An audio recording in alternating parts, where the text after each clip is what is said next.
exactly.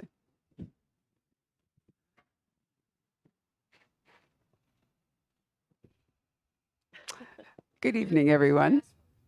Sorry? Jasper?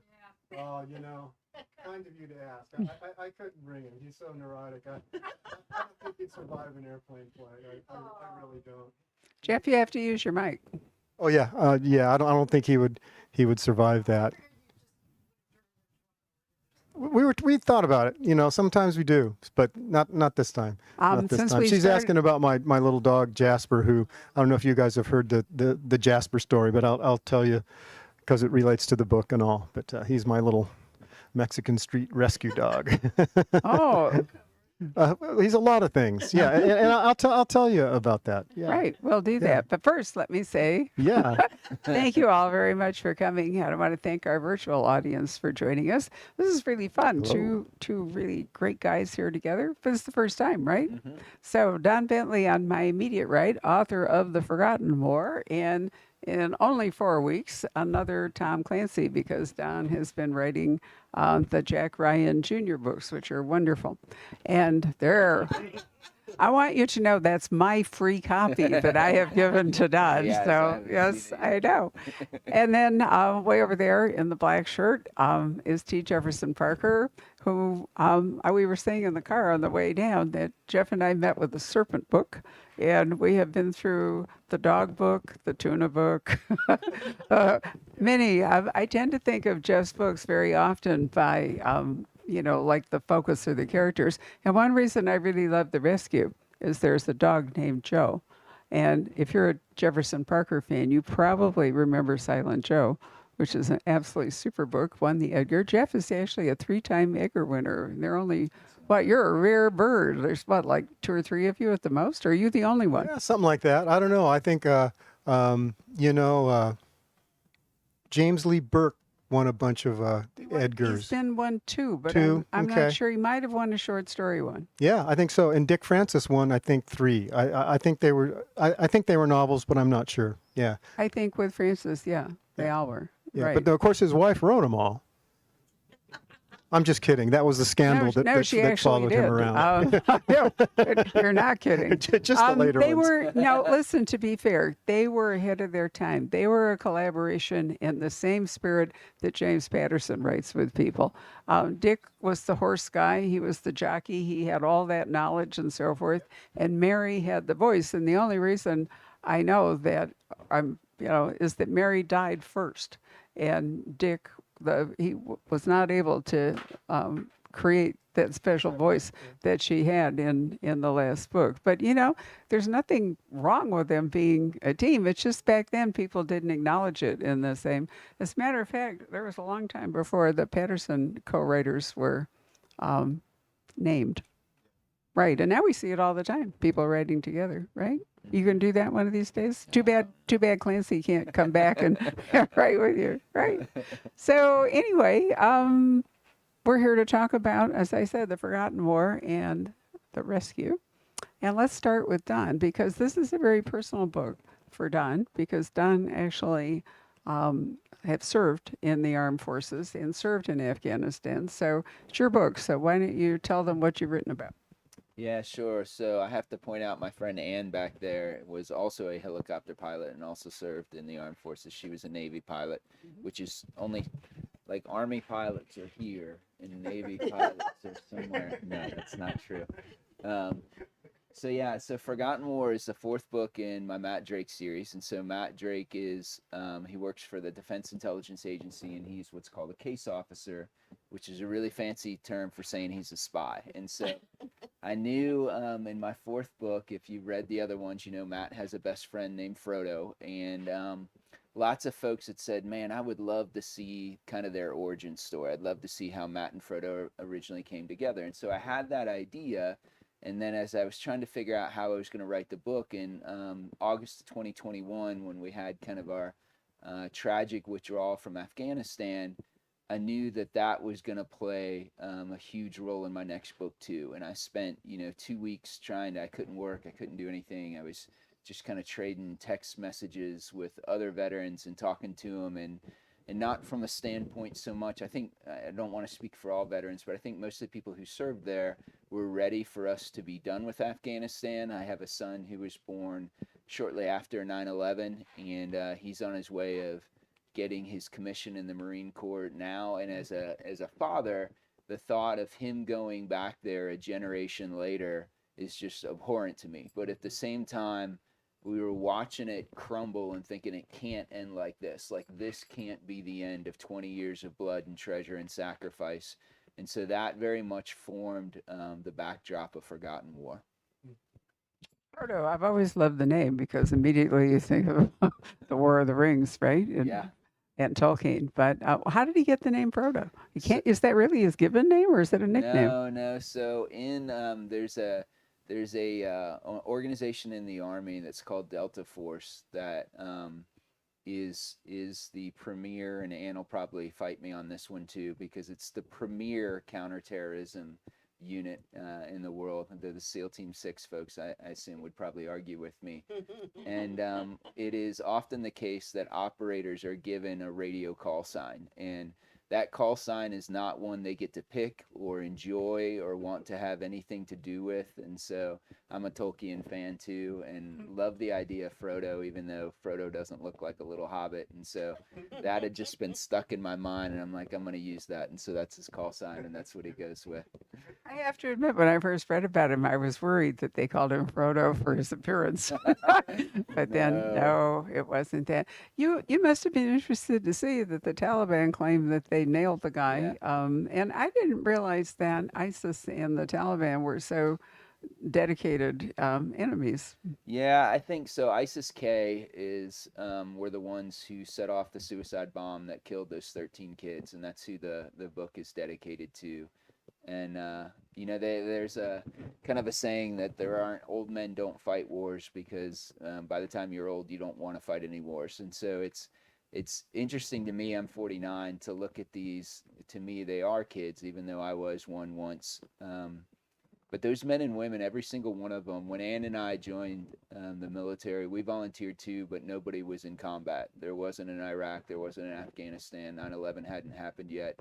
And every single one of those kids that have served since raised their right hand and volunteered to go into harm's way, and they did it knowing they were going into combat. And so the number of folks who served in Iraq or Afghanistan is 0.25% of the United States population. And I'm kind of the anomaly, because I only served once in Afghanistan from 2005 to 2006. Most of those kids served multiple times, and those 13 people that were killed, the men and women, were literally standing on the wall for freedom. They were standing on the wall, and they raised their right hand, and they volunteered to do it, and they paid for their lives with it. And so that's who the book's dedicated to. I thought the timing of the announcement and the publication of your book was interesting. It was sort of karma. It was, and it was. So Forgotten War is very much a novel. It's very much fiction. But what I wanted to try with this one is to have it based in real life. And so it's the first book that I used an author note to say where I cheated and where I didn't. But the fall of Afghanistan is kind of the metronome that serves as the heartbeat for the book. And so you see, and I played with it a little bit to make it more dramatic, where in real life, the fall of Bagram, the fall of Kabul, all those things happened very close together. And I stretched it out a little bit. But I was torn too, because this is just a book and those kids are really dead. And so I was, went back and forth of, do I actually include that or not? And at the end, I decided I had to, because it was part of the story and I wanted to show that. And so to your original question, yes, ISIS-K and the Taliban fight, but we as Americans, you typically look at it and say the enemy of my enemy is our friend. The Islamic jihadists, whether they're Taliban, ISIS-K, Shia, or Sunni, we shouldn't look at any of them as our friends and think that, the Taliban, because they took out that ISIS-K bomber, is somehow going to benefit us. It's not. It's kind of what happens when you throw a bunch of wild dogs in a pit together, right? Yeah, no, it didn't enter my mind that it was going to be beneficial to us. I thought the infighting was, I mean, I think of it as infighting, but they probably don't. They think they're so distinct. I doubt very much if they thought they were, in the same pit. It's so interesting the way books seem to suddenly I mean, it takes a long time to write a book and a long time to publish a book, but it's interesting how all of a sudden books can emerge, with events. And Yeah. I was thinking, because I'm writing the May book news for you, there are two plots that center around a corrupt Supreme Court justice. Mhm. Two of them. And they're coming out right now. Wow. And yet, neither one of them could have been written before the whole Clarence Thomas story and the effort to provide a code of ethics for the Supreme Court. And I can't even remember the last time. Yeah. Do you? I mean, you've been doing this a long time. Do you remember a book in which a Supreme Court justice was the villain? No, I don't. It's just like, where did that come from? Yeah. So, all right. So, Jeff, tell us, because you've got a war going on in your book too. It's not, the military. We're talking about the cartels and, but it's really bloody fighting. Yeah, there's some of that for sure. It's a kind of a hard hitting action thriller, if you will. I gotta say, it's really nice to share a stage with you, Don, and it's really good to see you again, Barbara, every year, pretty much.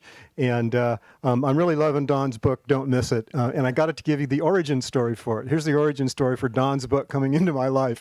It's like 4 weeks ago, it was pouring rain in Southern California. World record smashing rainfall, and I'm going from my office to my house, and it's pouring rain and stuff. And I happened to glance in a little part of under the garage that I don't really look at much. I only go in and out that door hardly ever. And there's some boxes there and stuff. So I go walking over, and here in the pouring rain are my 2 boxes of The Rescue sent to me by my publisher in a pasteboard box. It's just pouring down on these books. And on top of my books, there's a smaller envelope from his publisher, which contained Forgotten War. So I huddle and I get all these books out of the rain and into the garage, and half of mine are wrecked, and the other half are okay.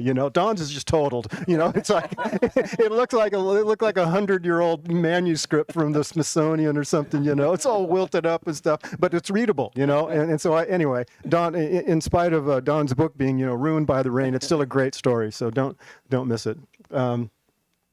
Yeah, The Rescue is a just to tell you the story without spoilers in a real nutshell. The story is about The Rescue is about a young California TV online reporter, TV and newspaper reporter who goes to Tijuana to write a story about an animal rescue, a dog rescue sanctuary in Tijuana. There's a lot of Mexican street dogs in Tijuana. You probably have read about them and heard about them. It's a real problem down there. And so Bettina goes down to do a story on this sanctuary. She falls in love with one of the dogs that's there as she's filming and interviewing the doctors who work there and everything. And she impulsively decides to take the dog home.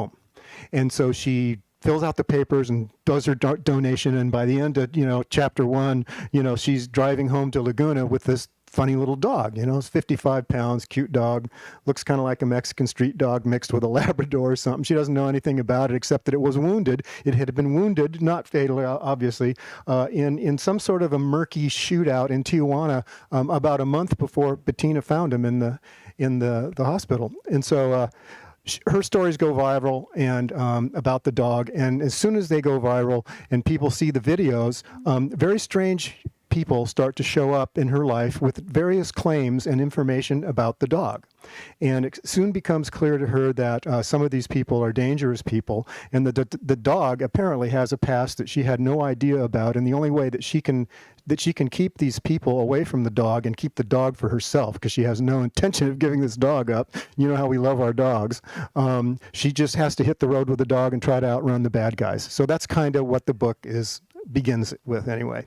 And the reason I wanted to write this book is because I've long wanted to write a dog book. I admire dog books. I think Call of the Wild is one of my most enjoyable books I've ever read. And I've read a lot of good dog books lately. And my wife and I, we lost our beautiful family lab about 6 years ago, and we sort of went into a long period of mourning, like you do when you lose a dog. And we didn't get a dog for a long time until 2 years ago, 2 rainy Novembers ago. We were talking about having dogs, and we decided we were going to go get a dog.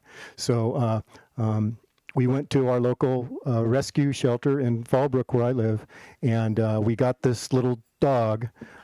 He was billed as a terrier mix, and he was this little tiny thing, and they showed us pictures of him being picked up off the street, dirt street in Tijuana. And he was tiny, he's 13 pounds, and he had ticks and all around his eyes, and he had kind of mangy coat, and he was really, really skinny, really, really unhealthy looking little dog, but we fell in love with him, and he fell in love with us, and by the time we got to him, he would have been fixed up, he was in better shape. So we took him home, and I just started to wonder, as an author and as a human, what was it like for 6 months on the streets for this dog? And I began to create a biography for him, a story for him, a character for him. And so this little dog of ours inspired this dog in the book. And I suppose it's not likely that our dog really would have done all the things that the dog in the book does, but it makes for interesting reading anyway. So anyway, the little dog inspired it, and that's why she asked about. I've been touring with him and bringing him along, but he's kind of a handful. Like, he hasn't bitten anybody yet, but he growls at a lot of my readers and fans and stuff. So I think the sales are actually going down when I show up with Jasper. So anyway, that's the origin tale of the book. Well, and I like the way that you, I forgot to turn it back on, sorry. I'm thinking that if we share this and you turn yours off, maybe that will, there's a funny thing in the sound, and I was trying to talk to Patrick about it there. You want to sit here? No, you guys, you and I can share. I love the fact that you called him Joe. Now, did you do that because I really miss your guy, Silent Joe, and I wondered. You love that book. I've been coming here for every year that I can for, I don't know, 2 decades plus. At least. Yeah, at least. And every time I'm here, Barbara Peters looks me in the eye and she says, Silent Joe is my favorite book that you've ever written and one of the best mysteries I've ever read. I mean, she tells me that all the time. And it won an Edgar, too. So, I mean, I'm not the only person who thinks that is true. It was... what I love about your books, I always have, T-Jeff, is that you never do the expected. It's always, I'm never sure what you're going to do, but you always do something that ends up surprising me. And I certainly think, well, Joe is a challenge character.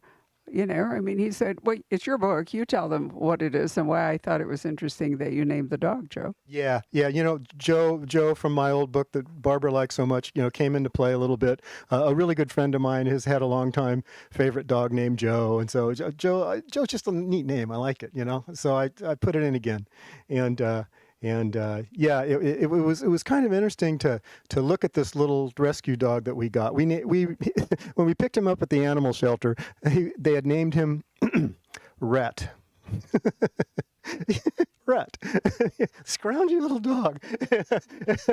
Because the woman, Vicky, is from the South, and she wanted to give him a dignified name, so she named this little dog Rhett. And she goes, but name him anything you want. You're taking him home. He's your dog. Name him what you want. So we took him home, and we tried on a couple names, and nothing seemed to fit. And then one of us came up with Jasper. Sort of a kind of a harmless ne'er-do-well, an opportunist, just a little street dog, and so that's what we named him. And after we brought him home and I started writing on this book and stuff, and I realized that I was going to write a dog book, and I started creating this story in my mind, kind of based on him. The Joe in the book is a descendant of a Mexican street dog, and by all appearances, he has spent time on the streets. We find out it's much more interesting than that, what he's actually been doing. But as I got to know my dog, I would include certain personality traits and physical traits in Joe, and then I would discard other ones, because I just picked up the things that I needed for this dog, and finally, I think by halfway through the book, I'd come to know my created dog, my imaginary dog, the fictional dog, well enough that I really knew him, and I could kind of get into his inside him, and the whole idea of getting inside a dog for an author is really complex, and you can talk about it and think about it in a lot of different ways, and I won't get off on all the the strictures that I set before myself when I decided to write a dog book. But just to say that it's really difficult for a human being writer, such as myself, Don, anybody, to penetrate the mind, the thoughts, the consciousness of a dog using human language. English. I'm stuck with English. Any language, though, you've probably all read books in which a dog tells part of the story or the whole story. The dog talks. I wasn't going to do that. I don't think I cringe when I see that. I wanted this dog to be understood on a dog level, not a person level. But I'm stuck on the person level because all I can do is describe him with my words. So it's a real pickle. And you guys will be the judge of how I did. You're either just going to go, nope, he's too anthropomorphized and he's too much like you, Jeff, or you're going to go, well, I just think it's perfect, and I think I believed every word of what you said that Joe was probably thinking. It's a tricky book to write. But over the course of your books, you have had characters who are not like you. You've had characters with, I think it was synesthesia. Silent Joe I'm trying to remember, is he mute or is he deaf, or is it both? He's just physically scarred terribly. Is that what it is? I was trying to remember what is particular. But, so you have written people that would be difficult for other people to write or describe. So the dog wasn't really. There's a little video I stumbled across last night on Instagram. We have two puppies who are named appropriately Scooter, because the Scooter is like lightning all around the yard. The other one, the little girl's called Trouble. And that is the name for this dog. But anyway, in the little video that I saw, there are 5 ways you can tell if you have a happy dog, it says. The first one is if they will lie down or roll over and expose their belly, because then they feel safe, And another one is if they have bursts of play or running around, out of nowhere. And and that's certainly true of ours. That's why we call him Scooter from standing. He's also developed, I love it. We have a glass door to the patio, and he's now developed his paw. He goes over there and he beats on the door until you open the door for him. He's so impatient. I'm trying to remember. Maybe it's that they will eat whatever you put down in your hand. They will trust whatever you hand them. And then I'm missing one, but the last one was that, they'll give you those kind of adoring puppy eyes, and that they feel safe with you. And I was thinking, as applied to Joe the dog in your book, that he can't feel safe. I mean, he's a street dog, and then there are other things going on where he's actually being pursued. So he doesn't feel safe. So you can't actually have him do those things. Well, when you read through the book and you realize what he's been through, his attachments to a very small cast of characters, his former owners, literally, those are people with whom he has bonded, deeply and from a fairly young age, and with them. That's his world. That's his history. That's what he remembers. He needs no more. He wants them, and that's my reasoning for how he maintains his loyalty in spite of being used and abused in a way, and being wounded. That doesn't help your mood much when you're a dog and you're shot in a cartel shootout. Yeah. So it is the war. I mean, then and back and forth, Southern California, that whole border at Tijuana can be dangerous, even though there's sort of civilized passage. You never know for sure. It's as hairy as it gets. I mean, it's not the hairiest in the world, certainly, but I mean, one of them. I mean, there's just awful things going back and forth, and it's just a simple fact that the nuts and bolts of the drug trade take place in Tijuana, and they don't take place in boats. They don't take place in airplanes. They do. They take place in airplanes and boats, sure, but they take place in cars and trucks, mainly coming north. And it's really hard to patrol. It's really hard to catch them. And of course, the new scourge that you've all heard about is the fentanyl, which the Mexicans are making in great quantities using precursor chemicals imported from China. And the Mexicans mix it up in these big mega labs, and now they're cutting it with pills that they're prescription pills that they're describing as OxyContin, Percocet, all those kind of heavy opioid downers that people love. They're making that out of amounts of fentanyl, because in the end, fentanyl is really, really cheap to make, and it's really, really powerful. So anyway, that stuff is surging up out of Tijuana. These pills, by the pound, by the ton. And so anyway, that's TJ. God bless TJ. It's always been just a bad luck city, So my heart goes out to everybody down there. And that the opening scene in this book takes place there. And it's a little it's mysterious what's going on, but I think I explain it pretty well. And it's a cartel on cartel, battle going on that Joe and the dog and his owner, who's very mysterious, are kind of caught in the middle of. So Tijuana serves as my heart of darkness, if you will. So, Don, let's go back to you. And we've talked about the Forgotten War, but why don't you, for people who don't know the Matt Drake story at all, why don't we start at the beginning? Sure. So Matt Drake, like I said, is a case officer for the DIA. And my first book was Without Sanction. And when that starts, what you see is that Matt is trying to deal with some PTSD that resulted from a asset in Syria being murdered, and the asset's family being murdered, and his best friend Frodo was actually horribly crippled when an IED hit him. And so Matt and Frodo have stayed together, and it is, even though Frodo can't be his bodyguard anymore, as what was originally happened is Frodo was detailed from Delta Force to the DIA to serve as his bodyguard while Matt ran and recruited agents. Their friendship has kept them together, and Frodo works kind of in more of a support role.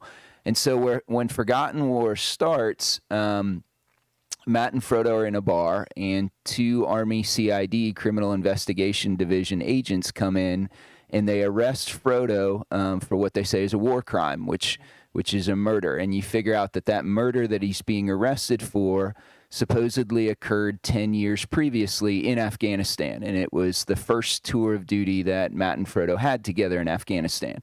And so when Matt goes to see Frodo in prison, and he says, "Why are you here?"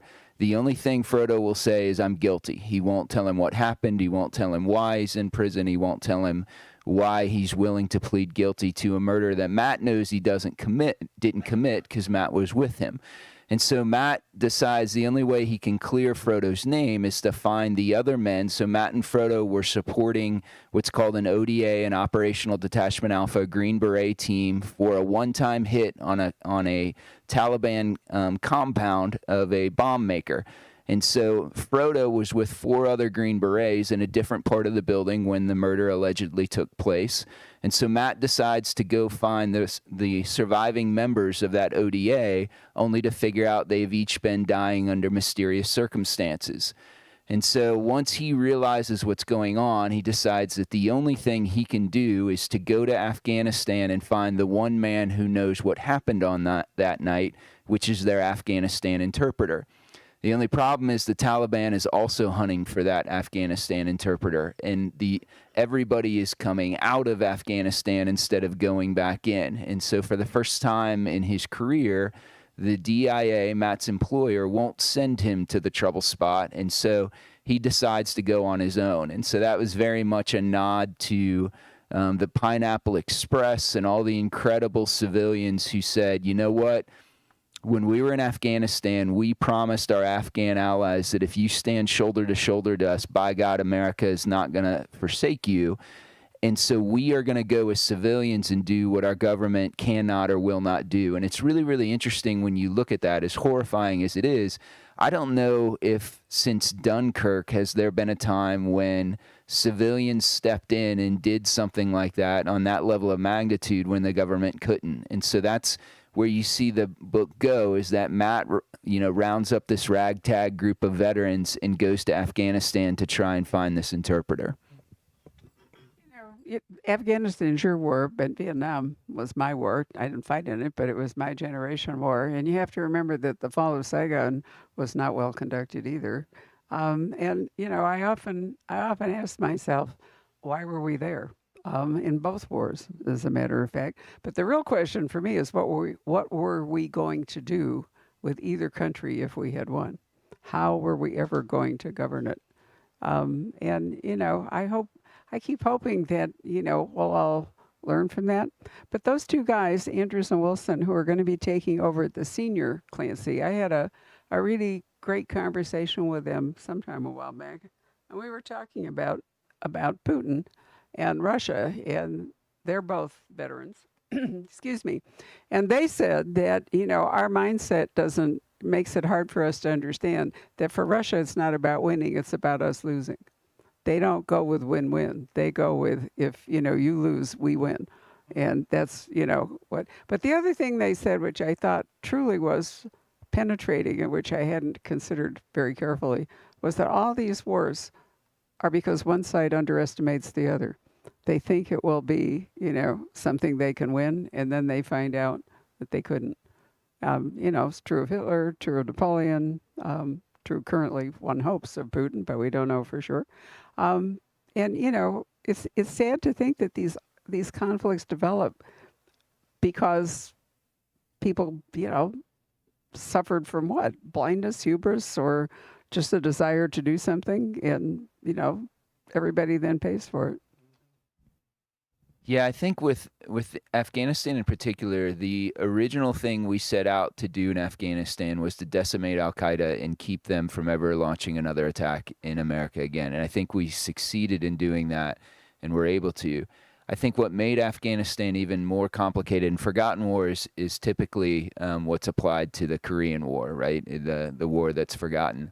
I titled it to this book because even Rumsfeld, when he was still Secretary of Defense, had a famous quote where after Iraq kicked off, he said, in Iraq, we do what we must. And so in Afghanistan, we do what we can. And so what happened is Iraq sucked the focus of the U.S. military, of most of the resources, of most of the planning. And so Afghanistan kind of turned into this steady state where for the better part of 20 years, we kept sending, kids there and weren't sure what we were trying to accomplish strategically. And so, like I said, I am the oddball because I only served one time. There's a guy named Alan Mack that I'm doing a signing with in Columbus, and he's also a helicopter pilot. He's a 160th helicopter pilot, which is the Army's Special Operations Aviation. And over a 10-year period of time, he deployed to Afghanistan 17 times. And so he flew, if you all have seen the movie 12 Strong, Alan flew those original Green Berets into Afghanistan. He was part of the Bo Bergdahl trying to find that guy. He was in Operation Red Wings with me, and that's kind of a little extreme because the 160th folks deploy an awful lot. But my best friend that I was troop commanders with in Afghanistan, a guy named Kelsey Smith, he deployed 6 or 7 times between Iraq and Afghanistan.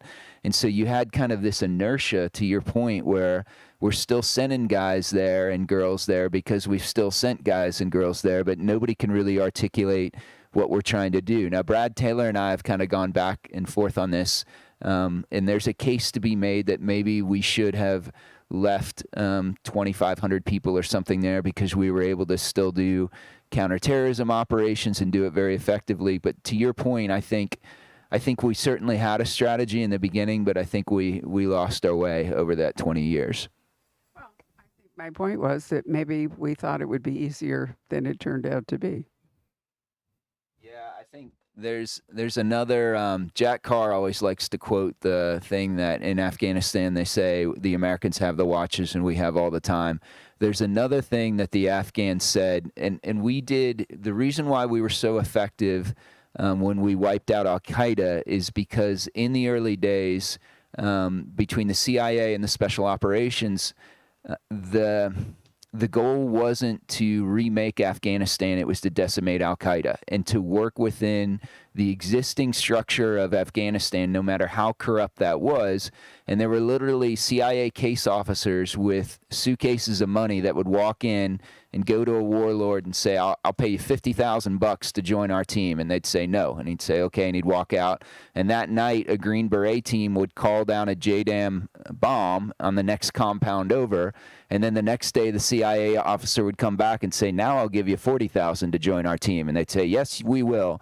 And so the other famous saying in Afghanistan is that you can't buy loyalty, but you can rent it. And that's what we did, and we're able to rent loyalty long enough to decimate Al-Qaeda. But to your point, I think once we got to the point where we thought that we could remake them into, a constitutional republic or something like that, I think maybe we bit off a little more than we could chew at that point.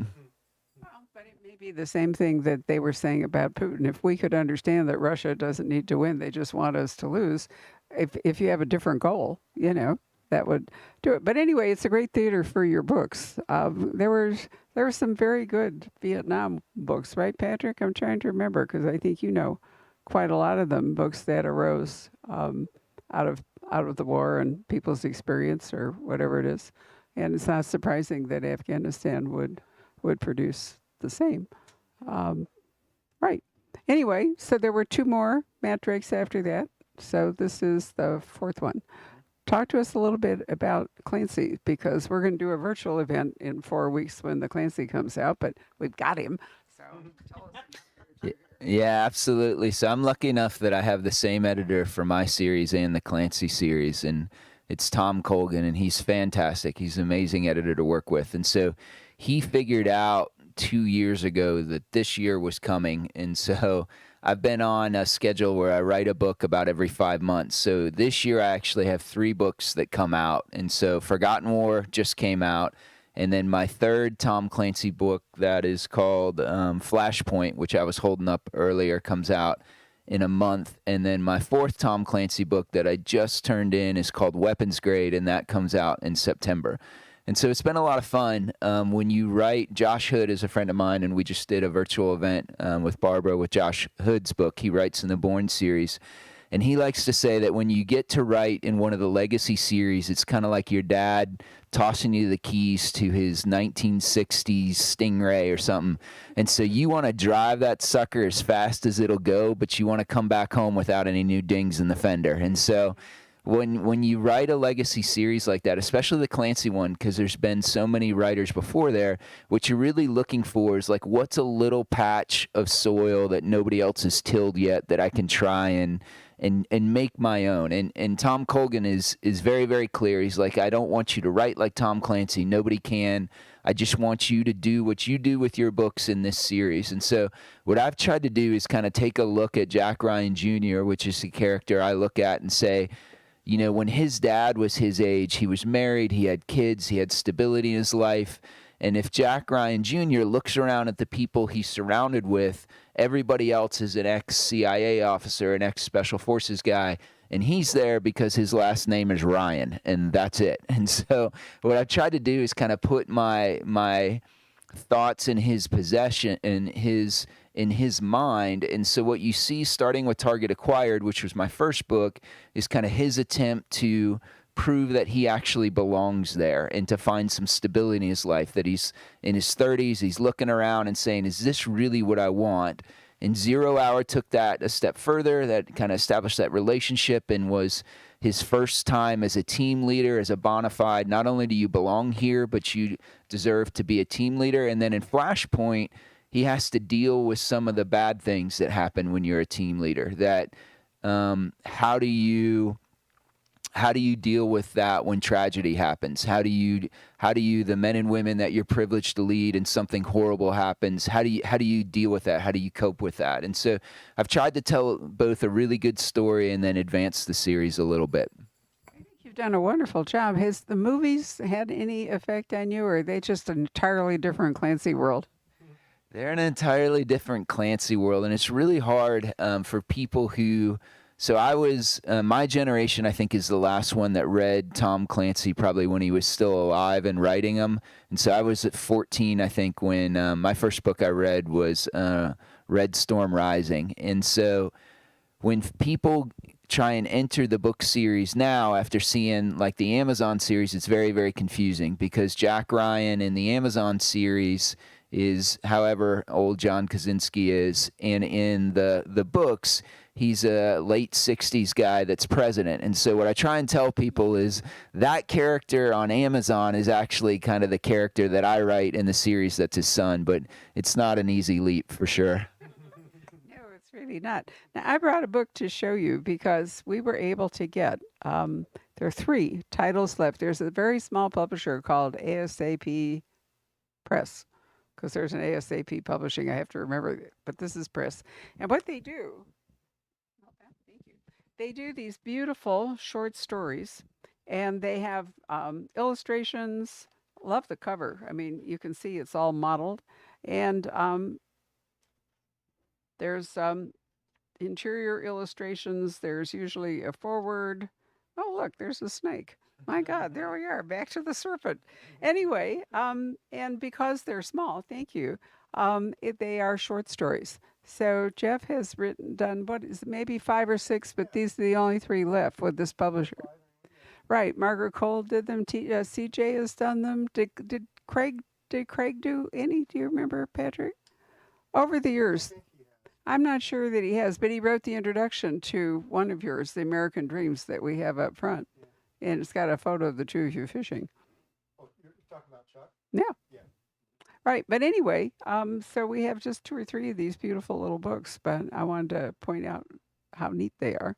And I could actually go back and look at all the different authors they have, but I like to support him because I think it's nifty work, to do something that beautiful and put all that effort into it. And he's had the same illustrator, I think, Phil Park, hadn't he, all the way through. So anyway, so you have 3 stories, and that and one of Jeff's Eggers is for a short story. Was one of them in the ASAP? I mean, was that, which short story? What was it in when you won the Egger? What did it first appear in? That was Skinhead Central. And I wrote that story if I remember right. Michael Connolly edited a volume of short stories by mystery writers in order to be sold and benefit the Mystery Writers of America. It was a fundraising book. They do them all the time. And Michael asked me to write a story for him for the book, and I said, "Well, yeah, sure." I was a MWA guy, and so it was in that. It was a big omnibus bunch of short stories. Yeah. So do you've written so many novels, but what for you? Are the short stories just a break, or are they smaller ideas than you could support? I get inspired sometimes, Yeah? and then for long periods of time I won't. But I'll tell you the inspiration for Mamba Girl. Okay, you guys are going to think I'm crazy, but when I was a boy, I liked snakes. And I always wanted my dad to bring me a snake because he used to drive through Orange County on his way to Newport Beach through the orange groves and stuff when I was a kid. And he would bring me an occasional snake. I remember he brought me one once that he had captured on his way to work and emptied out his binoculars and put the snake in the binoculars case and handed me the binoculars case when he came home and made me happy. Anyway, I never outgrew my interest in snakes, and I still have snakes. I have a little boutique collection of small, harmless American snakes, and I take good care of them, and they're very beautiful, and their cages are neat.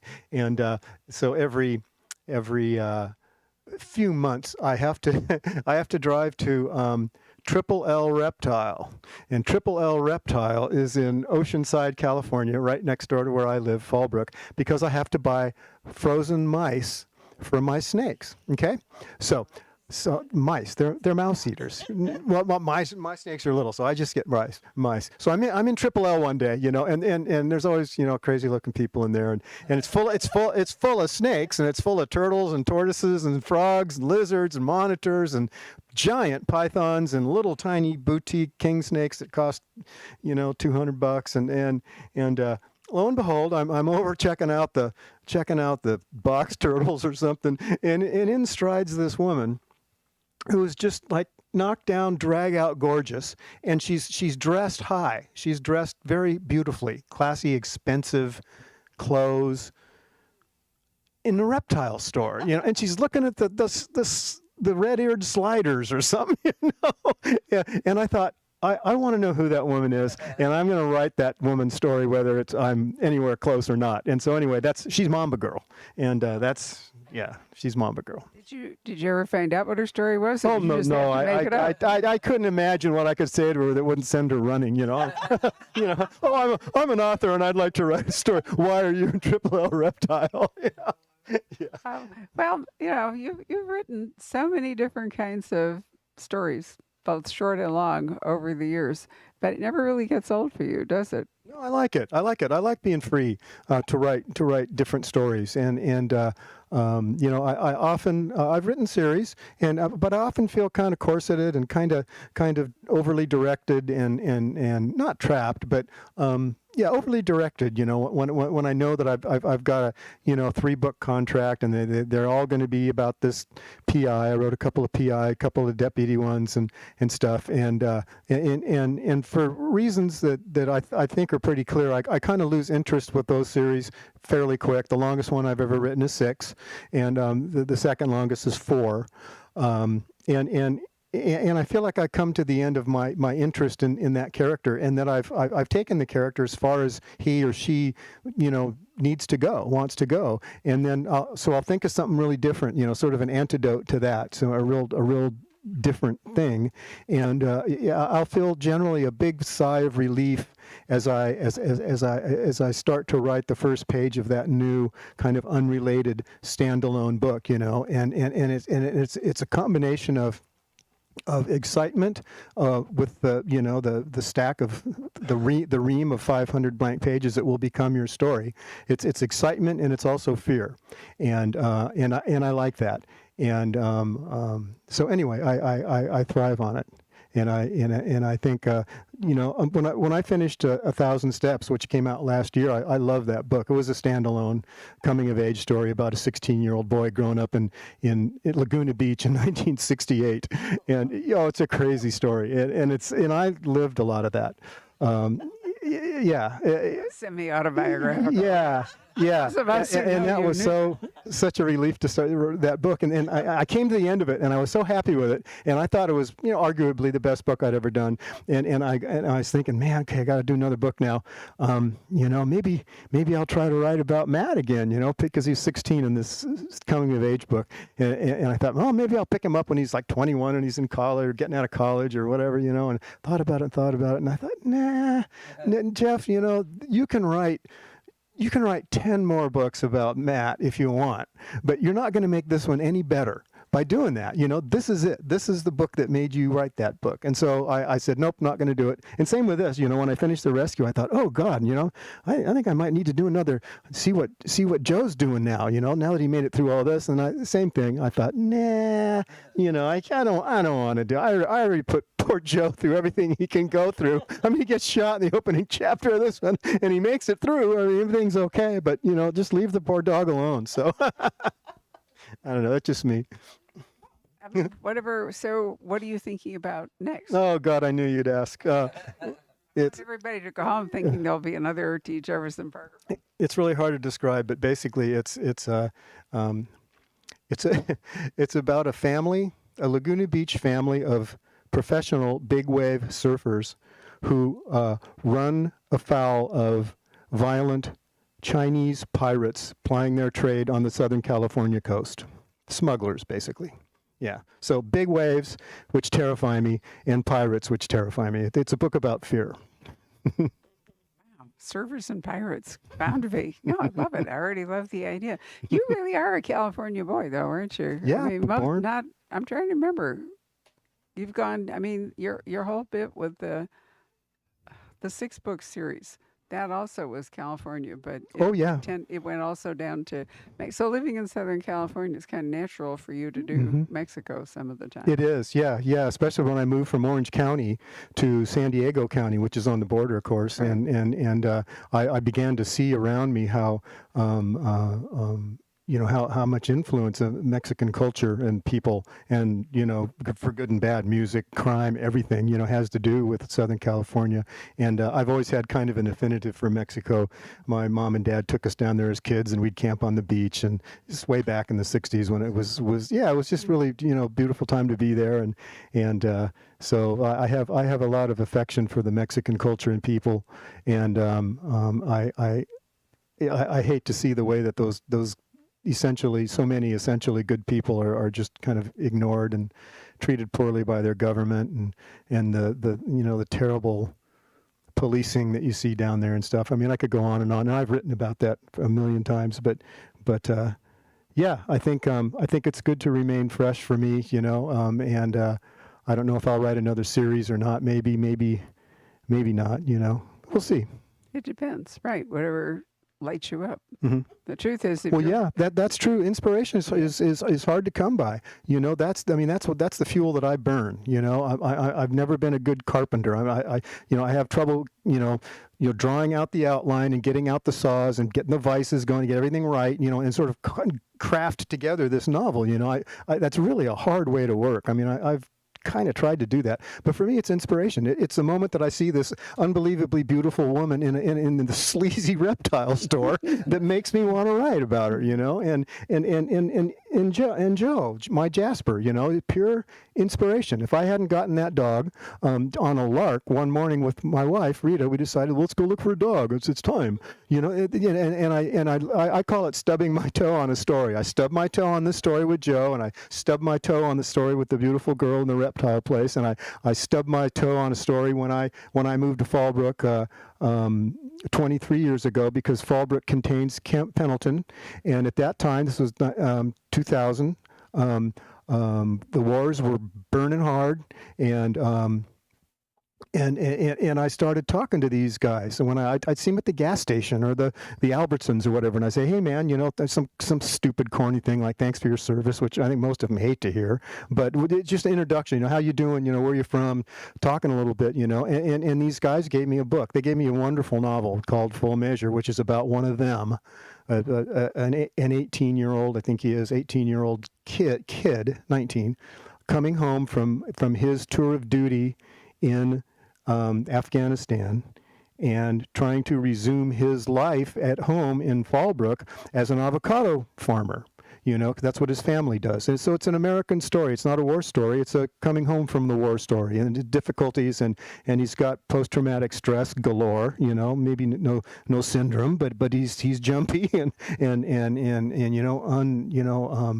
unsure of himself. And so anyway, again, I stubbed my toe on these soldiers and these Marines, and they gave me a book. So I'm always on the alert for that. well, you can't stay home in your writer's room. You definitely have to be out in the world in order for this stuff Yeah. to happen to you. Yeah. So, Don, you have some exciting news about what's going to be coming next. Tell us about it. Yeah, so I've learned this year that I will get to take over the Mitch Rapp series. So after the Vince Flynn Mitch Rapp series for Kyle Mills. And so after I just turned in, like I said, Weapons Grade, which is my fourth Clancy novel, and now I get to start writing my first Mitch Rapp novel, which is also exciting and terrifying at the same time. Because Vince Flynn is my all-time favorite writer, and I think like everybody in the world, you were waiting on pins and needles to see what Kyle would do and whether it was even possible to carry that on. And Kyle has done such a good job. And it was funny that Clancy, by the time I went and got to write in the Clancy universe, there'd been probably half a dozen writers that had done that. For Vince Flynn, it was only Kyle. And so when they announced it, it got a little more attention than it did. It was actually David Brown, the publicist, said, "You're trending on Twitter right now," which I've never been trending on Twitter. But or do you really want to? Because the comments I got from the readers were, for the most part, nice-spirited, but they all went along the lines of, "We're happy to have you, but do not mess this up." And so that's kind of, which is their right? Because people love that iconic character. I love that iconic character. And so they certainly have a little trepidation. So it'll be fun. So, and it'll be really great because, right, so Kyle and Don will be here on September 11th to talk about the final one and do the handover, right, which I think will be great. So Kyle actually wants to return to a book that he started a long time ago, and I think go back to his own universe. Fade, yeah. Yep. Was the name of the book. He wants to Yep. visit that character again. So, does anybody have any questions that they would like to ask either I'll author? bribe you with a book. You don't have to ask me. No, I just listening that you have the 3 books. Yeah. Now, and now you're taking on Mitch Rapp. How do you have any time for anything? I'm actually, I was writing a book back there right before we came up here. No, I mean, and how do you keep it all separate? Yeah. It sounds like you're kind of writing yes. at the same time. So it was so the Mark Graney is a really good friend of mine too, and he said, don't ever try and write two different books at the same time. And when you have an idea, don't ever hold on to that and think I'm going to use it on the next book. Like if it comes to you, use it and then trust yourself that you'll have something better later. And so for me, writing the Matt Drake and the Tom Clancy series was a little bit easier because Matt is a first person, which is kind of like writer talk for Matt tells the story, right? He uses I, and Jack Ryan isn't. So there's an easy way to bridge. And then my editor, Tom Colgan's so good. A friend of mine's a Golden Glove boxer, and he said that the reason why there's a referee in a boxing match is that so you never have to worry about the opponent. The referee does. And so you just fight as hard as you can fight, and the referee's job is to protect the opponent. And so Tom Colgan has very much been like that as an editor to me, where this is our 8th book. We work together. I can go crazy, and he'll bring the book back in if it needs to. And when I wrote my first Clancy book that was Target acquired, there were parts of it where he'd send back, and he's like, this is not Jack Ryan Jr. talking. This is Matt Drake. Get that out of there. And so to his credit, he's done very, very well. But it's, the relationship with the editor and author, if you trust them and if you've worked together long enough, can be very, very collaborative and very, very freeing, because I know he's going to be the guardrails on that series. So moving forward, I know that my only plan for the rest of 2023 and part of 2024 is to work on the first Mitch Rapp book. And so what I went up to New York to meet Emily Bessler, who's an incredible editor, and she has been the editor for all the Vince Flynn books from the very beginning through Kyle and Will. And so she will very much be the guardrails for this series, just like she has before. But I met with Tom, my old editor, and basically said, I can't write the next Clancy book, and I can't write another Matt book, but I don't want to say that I'm done with any of those. And so basically he was kind enough to say, check in with me in December and we'll talk about if you're going to work on another Clancy book, another Matt book, a standalone or something like that. And so I'm very, very fortunate that I have more irons in the fire than I can work on right now. Well, there you are. But then again, you were a pilot in Afghanistan, so probably child's play, all things considered. Did you have a question?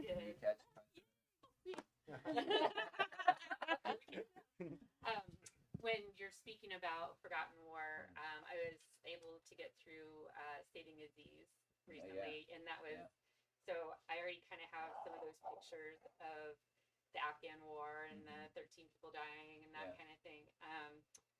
Can you talk a little bit about your personal experience there, and then kind of weave that book and your book together, and just kind of add some color to both books, maybe? Sure. So Saving Aziz, I think, is by Chad Robichaux, right? And so he was one of the, I don't know whether he fell under the Pineapple Express or he did his own thing, but he was one of them. He was a Marine Force Recon, I believe, or maybe a Marine Raider, who also said, by God, I made a promise to somebody and I'm going to honor it even if my government can't or won't. And so my time in Afghanistan was from 2005 to 2006. And so Forgotten War, a lot of it takes place in Bagram. A lot of it takes place in places that I flew over. So the incredible thing about Afghanistan is from Bagram, which is, I think it's about 7,000 feet MSL or something. So Denver, Colorado, Mile High Stadium, right, is 5,000. So it's higher. Yeah. Okay, so like that, right? And so parts of Afghanistan, I think Bamiyan is even higher than that. And when we were flying there, we did in the summertime. We were the first Apaches there that were longbows, so we were heavier, and we had the old engines, and so we didn't even have power to hover. And so a lot of times to take off, you'd have to bounce across the ground and try and get through what's called effective terminal lift. I think that's right, Ann. You can tell me later. So about 20 knots, you get through it, and that's where the rotors get more efficient, and you can fly or you hit the wall at the other end of the fob. And so it was kind of sketchy. And so, but when you would fly over it, you'd fly over up in Bombay in this pile of rocks. And I had a front seater who was a big history major. And he's like, that is one of Alexander the Great's outposts right there that you're flying over. Or you would go from this mountainous thing to these river valleys in Jalalabad and such that look like, you know, something out of a Vietnam movie or something like that. And so I took a lot of my experience, but I spent more time because as a pilot and an aviator, you know, I wasn't with Afghan interpreters. I wasn't with folks on the ground. And so I spent a lot of time talking to people who were there and then trying to figure out and then mining kind of their responses of watching Afghanistan crumble, because there were, you know, on one hand, like I said, you wanted to get out, but at the same time, you're thinking, is there something I could still do? You know, I was texting with my old first sergeant, and I'm like, and he worked for an organization that was providing helicopters to the Afghan National Army. And I said, are there still helicopters there? And he's like, yeah, I can tell you which hangar the missiles are in. And so, you know, we were just texting, but guys like Chad actually went and did it. But the thing I was getting from other veterans as this was happening is that when Afghanistan was kind of the foundation for the entire war on terror. And so when that crumbled, that forced everybody to serve to look at everything else. And so was what they did in Iraq worth it? Was what they did anywhere worth it? And so that's what kind of really drives the book, is that emotional response to, a friend of mine, Nick Petrie's a fantastic writer. All his books are right there, actually. And he told me once that in a really great book, what's happening is the author's trying to answer a question for themselves in the pages. And the question I kept hearing and trying to make sense of was it worth it? Was it worth it? And so that's what I tried to make sense of in this book. Well, that's kind of my question, was what was the goal? You know, but I mean, those are different questions, I think, you know. Yeah, absolutely. Anybody else? Yeah. I have a question for Jeff. I've always been curious about this. Your books are awesome. I've read every one of them at least once. But I spent decades living in Orange County. So to me, 1,000 Steps, I'm at every street and every beach and everywhere when I'm reading the book. And California girl, test it. And I wonder how it resonates with, I can't, you know, put myself out of Orange County. So do you know statistically your readership in California as opposed to your readership in Syracuse, New York, where I'm from? I mean, how did, you know, She's implying there might be data in publishing. Yeah. Well, you know, I have only anecdotal proof or evidence that I have a really, really nice audience in Orange County. You know, Southern California for sure, and Orange County especially. When I go to bookstores there or do an event for a library or a fundraiser or city hall, kind of whatever it might be, I always get good response in Orange County, because people love me, because they love reading about where they live, you know, and that's what I do. And in a book like 1,000 Steps, you know, that's well, all of Orange County really for me, but especially Laguna Beach and Newport and Tustin, where I went to high school. There, you know, that's an immersive world for me. I mean, that's the world that I grew up in. I mean, there's no one more qualified to write that story than me. You know, I mean, there are people equally as qualified, but you know, but I was there in a way, you know. And so, like in 1,000 Steps, you know, it was a long time ago. People, you know, when I told them that I was publishing a book that takes place in 1968, they go, "Oh, your first historical." And I thought, "Whoa, I really am old," you know.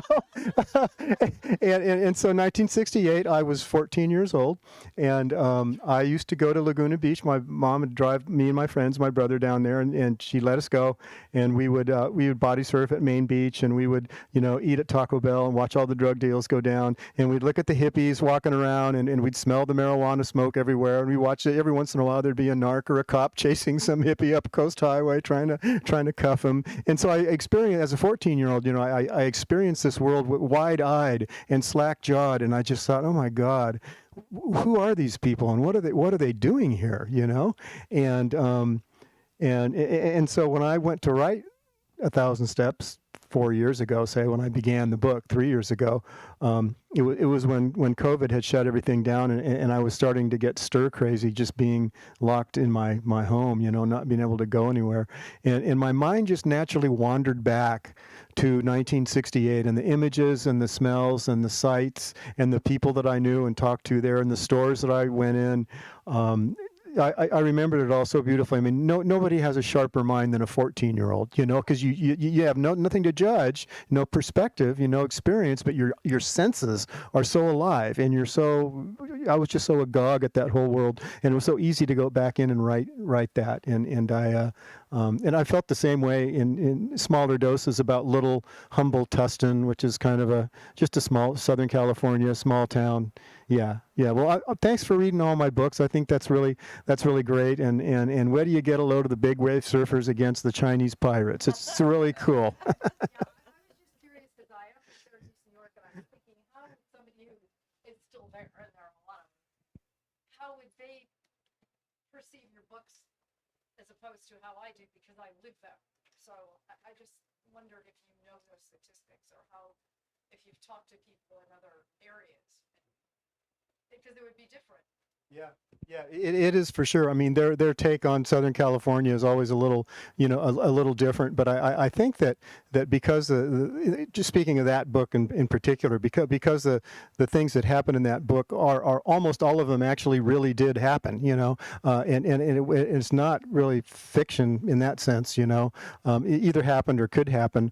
Every once in a while, someone will go, well, I wasn't there, so I wouldn't know, but I was really intrigued by the tale. Don't forget the California. There was this store called the Henna Shop, Hmm. and I walked in the door. I went, "Oh my God, I'm back in the '60s." Yeah. Like that smell, that Yeah. Oh yeah. Yeah. Did you ever go to the Mystic Arts World on Coast Highway in Laguna? Did you ever go there?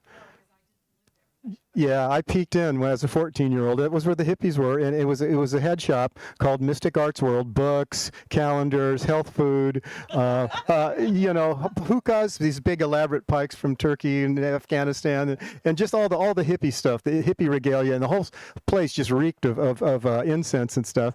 And the story behind Mystic Arts World is that it was owned and run by the Brotherhood of Eternal Love, which is a California registered church founded by a guy named Johnny Gale, and Johnny Gale founded the Brotherhood of Eternal Love, and he took so much LSD one day he decided to he heard that there was this new drug out called LSD which you could get in Hollywood, and he found out where a rich guy had a ton of LSD, and he drove up there with some buddies of his and with a gun, and they knocked on the door and walked in and waved the guns around and says, "Where's the LSD?" And they said, "It's right up there. It's on the fireplace. That entire that beer stein is full of it." And so they grabbed the beer stein and drove it home to Laguna and ate like all of it. And Johnny had a mystical experience. Of course, he saw God, he accepted Christ, and he started the church. And that church, his organization, not only ran Mystic Arts World, but they had a worldwide organization of young hippies, mostly in Afghanistan, in Lebanon, bringing home hashish. And what they would do is they'd buy pounds and pounds of hashish way over there in the desert, and they would buy a cheap car, and they'd drive it all the way across the continent to the coast, and they'd put the car in a ferry, and they'd ferry the cars across to New York City, just loaded with hashish. And so that's the kind of crazy shit that I think is really funny, and I'm glad that I was able to witness that as an innocent 14-year-old wondering what these weird people were really doing. now, and then reading about what it was then. Seriously? Seriously. Yeah. Go in another month, I'm gonna try to find Dodge City. Oh, good. Good. So you're Go see California. Dodge City. That's Don't so miss Dodge. Oh yeah. Okay. Yeah. Or Thousand Steps Beach. Does anybody else have a final question? Yes, sir. Not yet. That is the so every writer dreams someday of having their stuff on the big screen, and now Jack Carr and Mark Graney have both been able to do that, which is pretty amazing. But there are a lot of Brad Taylor's been writing a long time. Brad Thor's been writing a long time, and they haven't either. So It takes a while. And speaking It'll of happen. Jack Carr, we sold out the first Jack Carr event at 1 o'clock on May 4th. Sorry. Yeah, May 14th, Mother's Day. But the 3:15 show still has some seats left. So that'll be kind of fun. Well, guys, it's always been a pleasure. We're going to go to dinner, and Jeff and I are going to talk about our California. Mine is the 1950s, and his is because I'm older. His is the 1960s, because I went there in the 50s, and it was nothing like your California. But my father went there in the 30s when, what really changed California was the war. Because there was so much in the way of military and manufacturing and everything that happened there. So thank you all very much for coming you. this